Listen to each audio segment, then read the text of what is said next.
Welcome to You Got the Floor podcast, man. Welcome to the channel, man. Today's episode, we're going to be going over the schedule for the Colorado Buffaloes 2024 football schedule, man. So if you're new to the channel, so go ahead, hit the like button and subscribe, man. Go ahead and push that for me real quick. I appreciate that, man. Turn on that like button, man, so, turn on that bell so you get the notifications, man. Whenever I post a video. So without further ado, man, we're going to jump right into the schedule, man. This is Coach Prime, Coach Deion Prime Sanders, This is his second year, at the helm for the Buffaloes. So, now that they're going into the Big 12 conference, leaving the Pac-12 after it's been dissolved, they got a pretty decent schedule set up, man. So, we're going to jump right into it. So, their first game right at the gate is against North Dakota State. Now, North Dakota State is not even in the FBS, That's an FCS school, They did, however, have a record of 11-4. On average, they average about 38 points a game. On third down, their percentage on third down is about 48%. So they're pretty decent on third down, Not too bad, kind of middle of the pack, which is kind of standard, So on fourth down, however, they 64%. And these third down and fourth down, they're kind of pivotal to me, as you'll notice throughout the video. Those are the only two downs that I reference. In my personal opinion, I feel like, a lot of bang plays happen on first and second down, And sometimes third down and fourth down kind of tell the tale, for that series, or that drive, however, So those percentages, are the ones that are going to stick out to me. So those would be the ones that I mentioned, I'm not really too concerned, with first down and second down, Those usually, if there's a good program, chances are, they bang plays happen on first and second down. They don't even rarely see third down, if they do. But, on third down, they have a percentage completion, of 48%. And on fourth down, they have a 64% completion rate, and for the entire season, they went for it for about 25 times, They completed 16 of those attempts on fourth down. So that says a lot about that school, 11-4 is nothing to, nothing to shrug about. I know they're FCS school, but I know that they know they're coming to play Coach Prime, so I know they're not going to come lay down, However, with that being said, with all the new additions added to Colorado, I don't see North Dakota State beating them, I do see Colorado beating themselves, though, Like, it's happened before, The key, is just to stay consistent and keep your foot on the gas. So, if they can keep their foot on the gas and the mindset is different this year, then things would be different. They started off the season hot last year, winning the first three. So we'll see. We'll see as the season goes along, I definitely believe, I'm a believer that they can get it done, but they do have weapons, though, North Dakota State, their quarterback Cam Miller, had a 71% completion rate, he threw for 19 touchdowns and 4 interceptions on the season, so that's not bad. He threw for about 2,687 yards. So, pretty decent season, nothing to shrug about. Their running back, Tamarick Williams, he ran for, 768 yards and 8 touchdowns, pretty decent, sturdy back too. I think he's about 6'1", about 200 pounds, 205 pounds. So, stout running back. Seems like he'll definitely, he's going to test it. He's definitely going to try to run the ball hard, So they definitely got to be up to the task on that, which I believe that they will be, They also have, a couple of receivers, Eli Green is one of their top receivers, along with Zach Mathis. Eli Green, he had 46 receptions for 887 yards and 3 touchdowns on the season. And Zach Mathis had, 45 receptions on the season for 651 yards and 6 touchdowns. So, like I said, they can put up points. They can definitely put up points, The thing for Colorado is don't even let it turn into a shootout. It shouldn't. No disrespect to North Dakota State, but, like, talent is talent. So, I'm not saying that them boys can't compete, but on paper, Colorado should get the job done. So, that's basically what I'm saying. So, I'll pick Colorado to take game 1 at home, So, I think I'm not going to predict the score, but I do predict them to take game 1 at home. The score can be iffy, as we've seen before. Last season they was up on Stanford, 29-0 at half, and then we all saw how that turned out. So I don't even want to predict the score, but I do predict Colorado to handle business, though. So with that being said, moving on to game 2 is an away game at Nebraska. Now this time, everybody remember the rivalry from last year when Nebraska coming in to Folsom, walking on the Buffalo and, You know, the infamous watch flex by Shador. You know, so I mean, with that being said, Matt Rule, I know he gonna have them boys right. You know what I'm saying? They did a pretty decent job of recruiting this year. You know what I'm saying? I didn't dive too deep into it, but I did pay attention and look at some of the names that, you know what I'm saying, that they boasted though. So I think Nebraska's going to be good going into the season. You know what I'm saying? They went 5-7 on the year last year. You know, they ended fourth in the Big 12 West. You know, the quarterback, Heinrich Haarberg, you know, he threw for about 967. You know what I'm saying? Which ain't bad. Had a 40% QBR rating. He also was their leading rusher with 477 yards and 5 touchdowns. He threw for 7 touchdowns as well as 7 picks. You know, they back up Chubba Purdy, you know, the backup quarterback. He threw for 382 and 2 touchdowns, you know what I'm saying? 2 touchdowns and 1 pick as well. So, you know, and their leading receiver on the year was Billy Kemp, their senior wide receiver, number 1, I believe. He had 35 receptions on the year for 310 yards and 1 touchdown. You know, and their third down completion rate was 38%. You know, and their fourth down completion rate was 50% actually. And they went for it for about 16 times on fourth down throughout the season. They completed about 18 of those. So, you know, they right in the middle of the pack. You know, they take their chances when they can on fourth down, it seems like. You know, I don't think Matt Rule will try to do anything too crazy or too hasty, you know, going into this game against Colorado. I think he really wants to kind of see, you know, what he has, you know what I mean, to stand up again against Coach Deion, you know, and the Buffaloes. You know, I know last season they had, I believe it was Jeff Sims at quarterback, you know, against the Buffaloes, and things that kind of panned out that way, you know.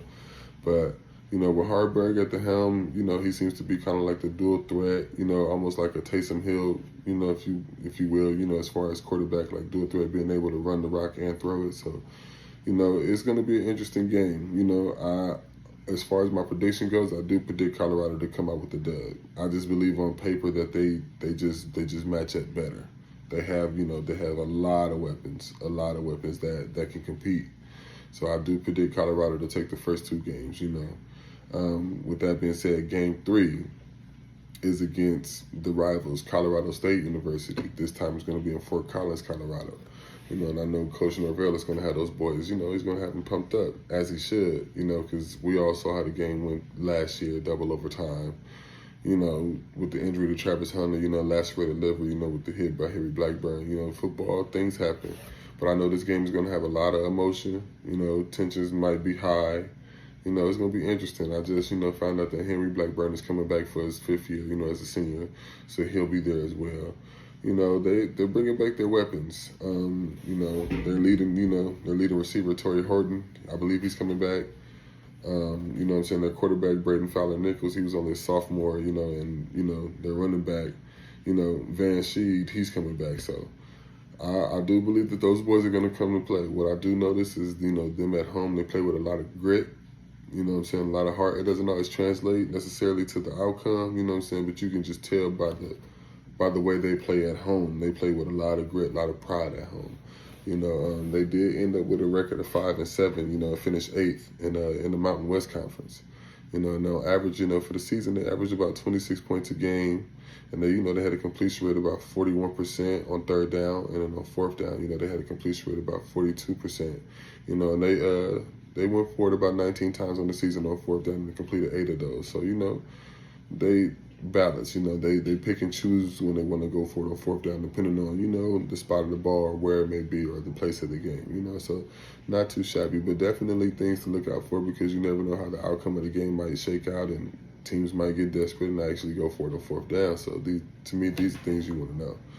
You know, with that being said, as close as the game was last year, I honestly don't expect it to be this close this year. I don't see it going to double overtime this year. It shouldn't go to overtime at all this year. This year, I do expect Coach Prime to have these boys ready to leave no doubt. Leave it all on the field and just don't ever take your foot off the gas on this team. And, you know, just have them ready defensively. I think defensively, you know, there's a lot of miscommunications last season, of course. You know, they came out with the victory, but, you know, it was a close call victory. You know, and a lot of things that I noticed in that game was, a lot of the mesh routes, or dig routes, if you will, what I'm saying, was hurting Colorado throughout the whole game. They just couldn't seem to pick up one or to really get pressure on them, what I'm saying, to make them force errant throws or, make them uncomfortable. So I definitely believe that this year it won't be as close, To me, the defense seems a lot better. And that's no diss to the players that were just on the squad beforehand. It just seems like, this team seems a little. It's different. I'll say that it's not. We won't know for sure if it's better until they really get out there. You know what I'm saying? But on paper, it seems to be better. But it does seem different. It is different. These are different players. So, but different in the sense of a different mindset coming into the season. They probably saw what Colorado went through last year and decided, hey, I want to give it a go, and potentially be somebody to come in and help these boys, get to the next level, or potentially get to the playoff and potentially, get a shot at the Natty if things shake out the right way they're supposed to. But I do predict Colorado winning that one easily. Not as close as they did last year, but easily. I do predict that. Moving on to Game 4. So Game 4 is going to be a home game back at Folsom. It's going to be against Baylor University, the Baylor Bears. Now, Baylor being in the Big 12, they had a record last year, 3-9, and they finished 11th in the Big 12. So that's definitely something to kind of like pay attention to. 3-9 and finished 11th in the Big 12. They did average 23 points a game. They 36% on third down. As far as completion rate is concerned. About 42% on completion rate on fourth down. So they, that's something to kind of pay attention to. But 3-9, I'm not sure if they were plagued with injuries or not, but from what I can see, their stats, I predict Colorado to really handle business if that's the case. I do believe it to be the case. I'm looking at it right now. Like Blake Shapen is coming back. Dominic Richardson, of course, is coming back. Murray Baldwin is their leading receiver. He's coming back. So, yeah, these seem to be like the leading guys on their team. Blake Shapen, their quarterback, he had a completion rate of 61%. And these are all stats per ESPN, by the way, you guys. Blake Shapen had a completion rate of 61%. He threw for 2,188 yards on the season, 13 touchdowns and 3 interceptions. He was sacked a total of 25 times. So that's definitely something to keep an eye on. Definitely something to keep an eye on. If Colorado can get pressure, which they will, I'm sure, it can get interesting. It can get interesting. I always feel that no matter who the quarterback is, if you can get pressure on the QB, it makes the game farther more interesting to see how they adjust, what kind of throws they make under pressure, or the hurried throws, how do they, do they get rattled easily, or how do they keep their composure or their poise rather, when the pressure is coming and the pressure is on, so these are things that makes it entertaining for me, as a spectator of the game, to look for these things. So, Blake Shapen, he had a decent season last year, 13 touchdowns, 3 interceptions. That's not bad. Completion rate of 61%. It's not bad. And then their running back, Dominic Richardson, he had 125 carries for 519 yards and only 1 touchdown in the season. His longest rush was 32 yards. So, if we can close the door on the running game, if the Buffaloes can close the door on the running game, then I do believe then that, of course, that turns into one-dimensional, and then you can just kind of pin your ears back and let the defense get after Blake Shapen all day, and really come out of there with an impressive W, So I do believe that, things are falling into place for the Buffaloes to do that, with the weapons they brought in, of course. So I'm looking forward to that game in particular. I do believe that they'll, so far in the season, I think I have them going 4-0 right now so far in the season. It doesn't really get interesting to me until kind of like the middle towards the tail end of the season as far as scheduling is concerned, as far as like opponents being like, tough. So let's see, Game 5 is an away game at UCF, University of Central Florida. Now they finished, however, 6-7, and they finished 9th in the Big 12. And they averaged 31 points a game, and they were 49% on third down, which means they were pretty good on third down. They usually converted on third down, which is definitely something to keep an eye out on. If you're Colorado, they usually keep the drive extended on third down. They're really good at it. So on fourth down, they're 56%. That's another thing to keep an eye on. So, if they get gutsy and they feel like their back's against the wall and they go for it on fourth down, they usually have success. So that might be a time where Colorado want to dig deep and make sure that a defense actually gets off the field, you know what I'm saying, and gets the job done. You don't want to let these boys extend the drive, you know what I'm saying. They also had a really good year in recruiting as well. A really good year. I know the kid, Killian Fox, he was somebody that was on, I hope I pronounced his name right, he was somebody that was on Colorado's radar, but he ended up committing to UCF. They definitely did a good job in recruiting this year. So, I don't think that their record really shows how good they were. They definitely have key players, you know what I'm saying, to actually get the job done. Their quarterback, John Plumlee, he had a great season. He threw for 227 yards, 2,271 yards, and he threw for 15 touchdowns and 8 interceptions with a completion rate of 62.9%. So, okay numbers, you can say, not bad. They went 6-7, still bowl eligible, so not bad. Their running back, R.J. Harvey, he totaled a lot for them, which shows they were, they were pretty run heavy, considering the numbers. He carried the ball 226 times for 1,400 yards with 16 touchdowns on the season, with his longest run being 92 yards. So you can tell that, they throw the ball, but they also, they're run heavy as well. They're receiving, their star receiver, Javon Baker, had 52 receptions on the season for 1,139 yards and 7 touchdowns. So they're pretty balanced on offense. I'm guessing their woes as far as like where the interceptions may come from. He was only sacked 12 times on the season, but I'm guessing that their woes on offense might stem from the offensive line, because with these weapons in place, I'm not really sure, as to why they went 6-7.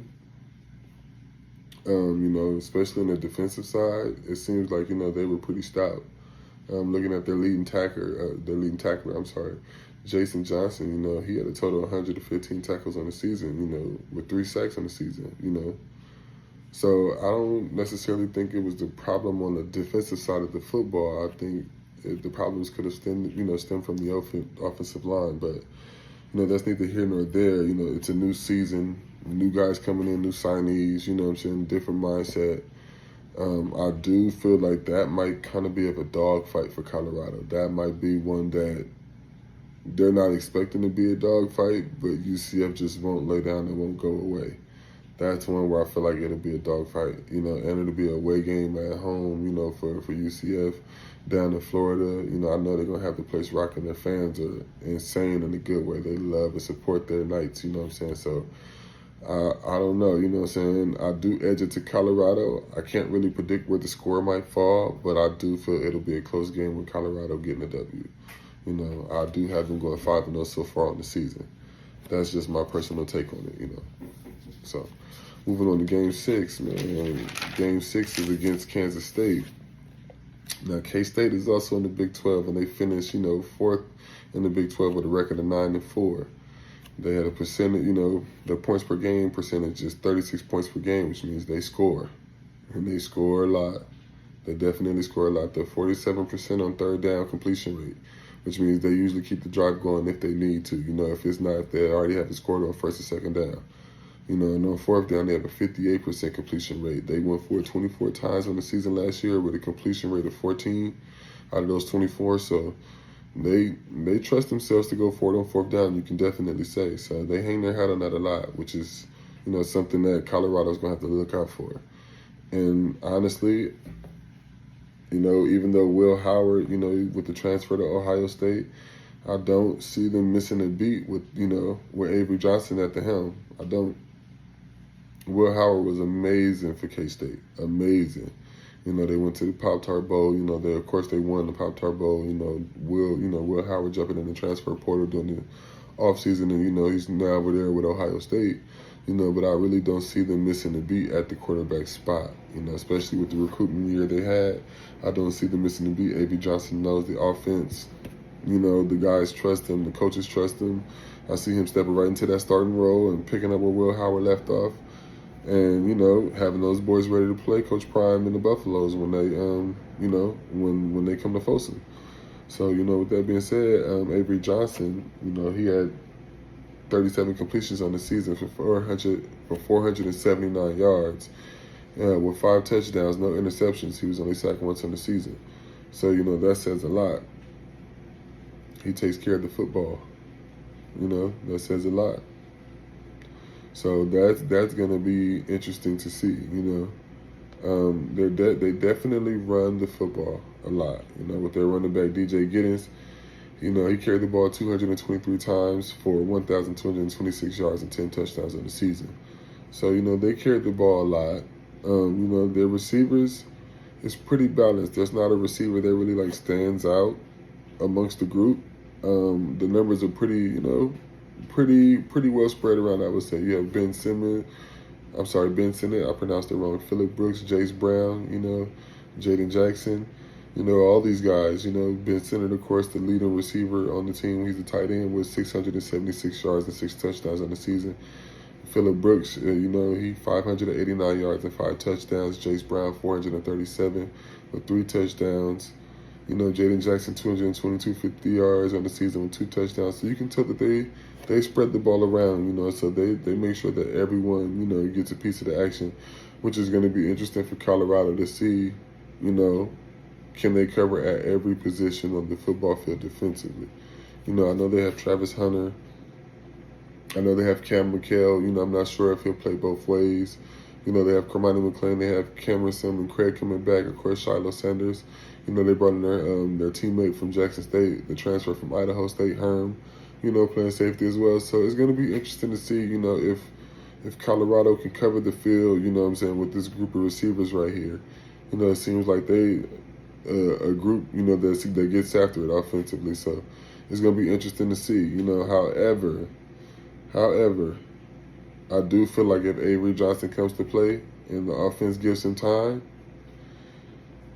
that might be Colorado's first L of the season. They're not. Kansas State was ranked 18 for a reason. Those boys were ranked. So I'm not just gonna, give Colorado every game. I do feel like K-State might be one that might get them. Kansas State might get them, even though it's in Folsom. I think K-State might come in there with the mindset of, having been battle tested amongst, I wouldn't say the cream of the crop, but, amongst the ranked teams. Not to say that Colorado wasn't last season, with Washington and Oregon and SC, and things of that nature, and Arizona, of course. But I just think I just think they might be a step ahead of the Buffaloes this season. You know what I'm saying? It's just my honest opinion. I just think they might be a step ahead if the offense can actually come and play behind Avery Johnson. That's the only way I see them coming away with the victory. If they come and believe in Avery Johnson and he steps into it and he believes that he can be the guy to step up and get the job done, then I do believe the K-State might get out of there with that one. I don't think it'll be a blowout. I think it'll be a close game, but I do think K-State might get that one. So I think K-State gets the Buffaloes, even though they're playing in Folsom at home. Game number 7 is an away game. It's against Arizona. Now, I know many people probably remember the Arizona game last year in Folsom where they lost by 3. With that being said, I think Colorado gets them. I honestly feel like Colorado had them last year. It just kind of got away from them. So let's dive right into, Arizona's background a little bit. They finished the season 10-3, which was 3rd in the Pac-12. They were nationally ranked number 11. I have to add that in there. Sorry about that. Their points per game total was 34%. So they put up points, as we all remember from when they played Colorado last season. Their third down percentage completion rate is 49%, which is kind of the middle of the pack. Isn't too bad. They know how to keep the drive extended on 3rd down. On 4th down, they have a completion rate of 66%, which is pretty good, even though they only went for it on 4th down a total of 15 times in the season, and completed it, 10 of those 15 times. That just shows me if they have to, they can get it done on 4th down and keep the drive extended if they have to. With that being said, They're leaders, for their team. Noah Fafita at quarterback. He completed 241 passes on the season with 2,869 yards and 25 touchdowns and 6 interceptions on the season, and he was sacked a total of 19 times. So, he's good. Very shifty. Very shifty. I'm not even going to, be biased. I love the way he played against Colorado last year.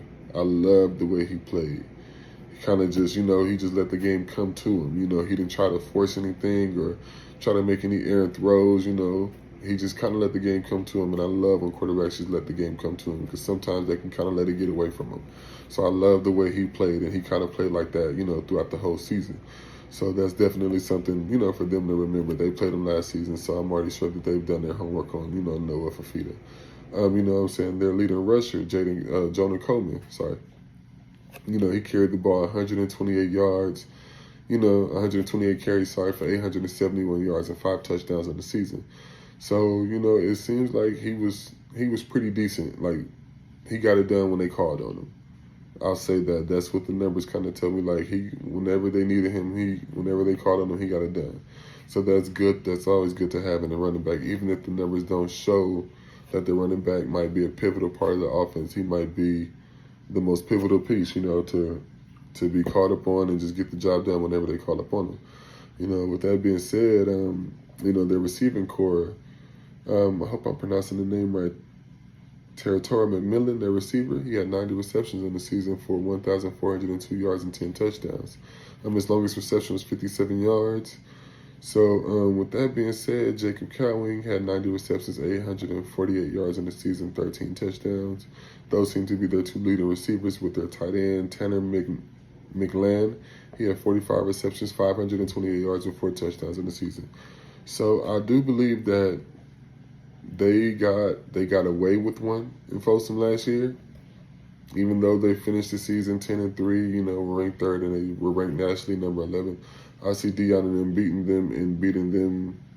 I won't put a score as far as like the actual number, but I do see it being like a 2-touchdown game that the Buffaloes beat Arizona by in Tucson. I do believe that Deion and company goes into town and goes in there with the right mindset and gets it done.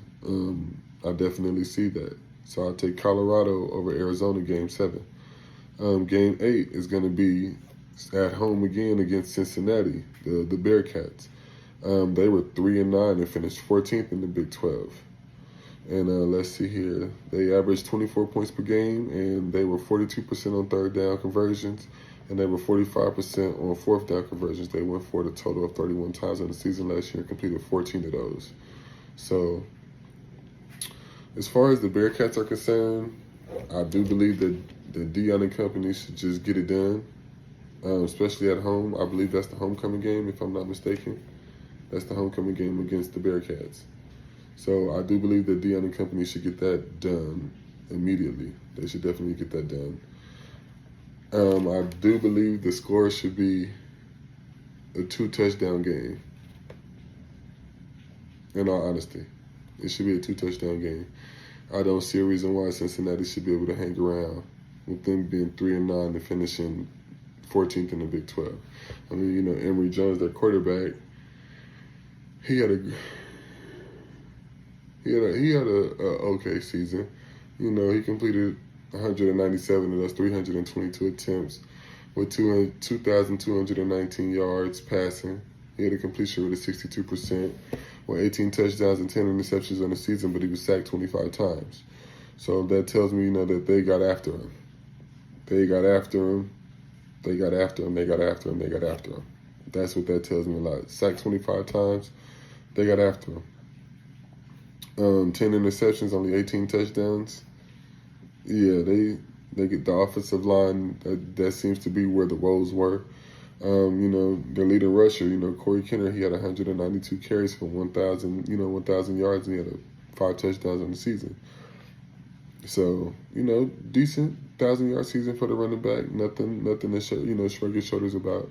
He's definitely going to come to play. Their leading receiver, Xavier Henderson, he had 58 receptions, 782 yards, and only 3 touchdowns in the season.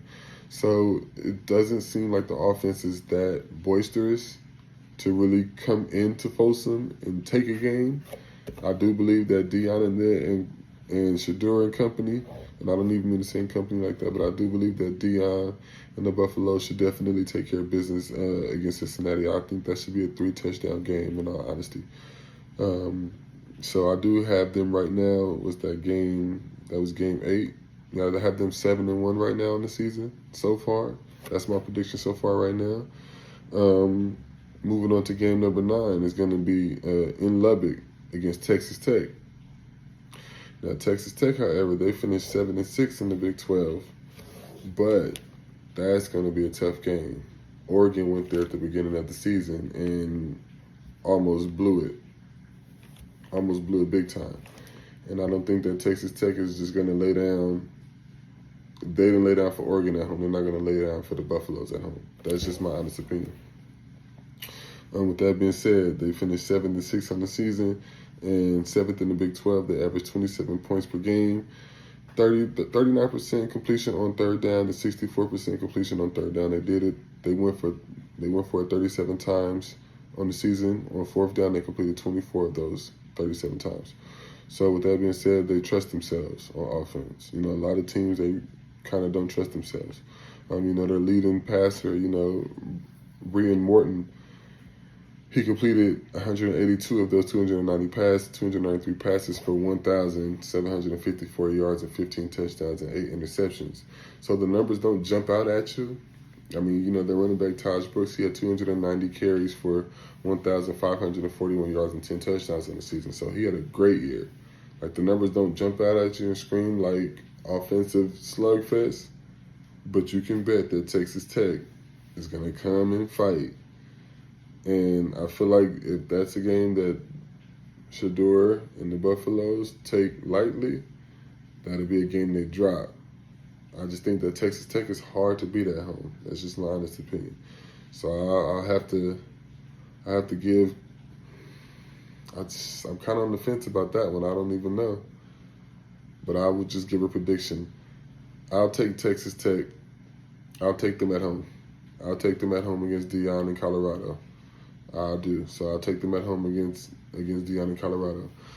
Game 10, though, it'll be a home game for Deion and the Buffaloes against Utah. And that'll be at Folsom Field. Now, Utah finished 8-5 on the season, and they were 4th in the Pac-12. And they had a points per game percentage of 23 points per game. They had a 41 completion percentage rate on third down. And they also, had a fourth down completion percentage rate of 64%. So they are stout on offense. Their starting senior quarterback, he'll be back. I know he didn't play against Deion at the end of the season, but he definitely will be back. So I do believe his name is Bryson Barnes, if I'm not mistaken. It's Bryson Barnes. He'll be back. So Bryson Barnes, he had a great year. He threw for 1,572 yards and 12 touchdowns. So that's not bad considering the fact that, their offensive line wasn't that great. He was sacked a total of 16 times. So I do believe that Deion and company should get this dub, especially at home. It'll be a home game. They were very close to beating Utah. Some iffy calls. I will say some iffy calls, in that game against Utah last season with the Travis Hunter drops in the end zone, with them calling them drops and that Dylan Edwards callback. I do believe that there were some iffy calls that, swung in Utah's favor for them to win that game. But I do feel like this time around that, the Buffaloes will get the dub, especially at home. This schedule, they have tough opponents, but it's not necessarily like the toughest schedule. But I don't want to overlook any opponent. They put their helmets and shoulder pads on just the same. I've played this game myself, so I know that you can't overlook anybody. You can't overlook any team because, they strap it up just the same. They go to war just the same, so you can't overlook any team. So, I do feel like Deion and company will, I feel like they will, get the victory against Utah. Game 11 is going to be an away game. It's going to be at Kansas. Now, Kansas finished 9-4 on the season, and they were 7th in the Big 12. That's not something to shrug your shoulders at. I do believe that Kansas is an underrated football team, and they don't get enough credit for being a good football team. Um, I'm not sure, you know what I'm saying, like what day the game will be, but I do believe that going into Kansas, it won't be easy. It won't be easy at all for Coach Prime and company going into Kansas. Um, they have a points per game percentage of 39 points per game, which means they score, and they score a lot. So I don't think it'll be easy to. It'll be a shootout if they need it to be for Kansas. If they need it to be a shootout, they're fine with it. They have a 39 points per game percentage, so they're fine. They scored the football, so they're not opposed to it being a shootout. Um, they finished 23 nationally ranked on the season, so that's something to pay attention to as well. Their starting quarterback, their star Jason Bean, he threw for 2,130 yards on the season with 18 touchdowns. He had 7 interceptions and was sacked 6 times in the season. Their running back, Devin Neal, he rushed for 1,280 yards with 16 touchdowns. He had 203 carries in the season. So, their starting receiver, Lawrence Arnold, 44 receptions, 782 yards, 6 touchdowns on the season. So Kansas is nothing to slouch about, and it's at Kansas. I don't know about that one for Coach Prime. I don't know because we don't know how injuries are going to play away, and that goes both ways, not just for Colorado but for these other opponents as well. If everybody stays healthy, that'll be a dogfight. I think it comes down to the wire. I don't think Kansas loses at home to Coach Prime. I think that's a game that Kansas takes. So I think that Coach Prime will have 3 losses so far on the season, which is nothing to shrug about. But I do think that might be one that they might not get the victory on. And then the last game of the season, Game 12, is going to be a home game against the Oklahoma State Cowboys. Now, the Oklahoma State Cowboys, they were 10-4 and second in the Big 12. Let me just say it again. They finished 12-4 and were second in the Big 12. That should tell you everything you need to know. That the Oklahoma State Cowboys, they not like that, but they ain't finna lay down for nothing. So, home game or not for Coach Prime, they're going to have to come and take this one. There's no going, and I'm not saying that other teams are going to be gimmies, but the Big 12 is a tough conference. Let's be fair. The Big 12 is a tough conference, and I don't see them just coming in there, even though it's at Folsom. I don't see them coming in there and just saying like, okay, like they're just gonna take the game. I don't think it's just gonna happen that easily. That's just my honest opinion. So, with that being said, they Oklahoma State Cowboys, they had their points per game percentage was 29 points per game. On third down, they had a completion rate of 38%. And on fourth down, they had a completion rate of 55%. And they went for it 20 times on fourth down on the season. They completed 11 of those. So, not bad. If they have to, they will, and then chances are they'll keep the drive going on fourth down if they have to. That's what that tells me. Like their leading stars, for the Oklahoma State Cowboys, Alan Bowman, their quarterback. He threw for 3,460 yards, 15 touchdowns and 14 interceptions. Nothing to shrug your shoulders about. So for me, it's just like, I don't know. It's going to be tough sledding. If the defense can't get after him, it's going to be tough sledding. He's a senior, so this might be his last go-around. Their rusher, their leading rusher, Ollie Gordon II. He rushed for 1,732 yards and 21 touchdowns on the season. That just tells you something. They were nationally ranked. They were the number 16 team in the country. Their leading receiver, Breeden Priestley, had 101 receptions for 991 yards and 6 touchdowns in the season. So they're going to come to play. The leading tackler had 140 tackles in the season. Their linebacker, Nicholas Martin. Their safety, Kendall Daniels, had 105 tackles. The other safety, Trey Rucker, 100 tackles. The other linebacker, Colin Oliver, had 73 tackles. These boys come to play. They come to play. Now, if Deion can rally the troops like I know he can, I do feel like them this being the last home game of the season, I do feel like Colorado might close that one out. It'll be a close one, though. It'll definitely be a close one. But I do think Colorado edges them, in the season. So I take Colorado over Oklahoma State, even though Oklahoma State is nationally ranked, I just think that this year is going to be a different Colorado team. They have way different weapons. They have so many additions. So I think that it's just different. This year is just different for Coach Prime and the Buffaloes. So I don't see them losing to, honestly, I don't see them losing to Oklahoma State. I see them getting the dub against Oklahoma State. So, they have so many weapons from what I can tell, especially with all the new signees. Jalen Webster, LeJounte Webster, the brothers, they got Nikhil Walker, they got Torian Carter, they got DJ McKinney, Philip Houston. They got weapons, Jordan Seaton, Yakiri Walker, Chidozwe Nkawu. I hope I pronounced that right. I hope I didn't butcher a Black Bully, man. If I did, my apologies. They got the brothers, Preston, they got Preston Hodge, they got Cordell Russell, they got Destiny Keaton Wade, Quincy Wiggins, Sam Okinola, Tyler Johnson, Will Shepard, Michael Welch, Walter Taylor, Khalil Benson, Keaton Wade, Anquan Barnes, Justin Mayers, Draylon Miller, Chapman Mayer, Brandon Davis Swan, Terrell Timmons, Eric Brentley, and, Killer Cam, Cameron McHale. So I do believe that this is a way better team than the team that they had last year. And with that being said, man, I have these boys going to a bowl game. Now, I'm not sure with the new playoff rules. I know it's expanded, but seeing as how I think they might lose 3 games in the season, I'm not sure how that would shake out for them as far as getting into the college football playoffs. They might still get a chance being that it's expanded. Now, I could definitely be wrong, and they could prove me wrong and, potentially lose 2 games or 1 game or go undefeated.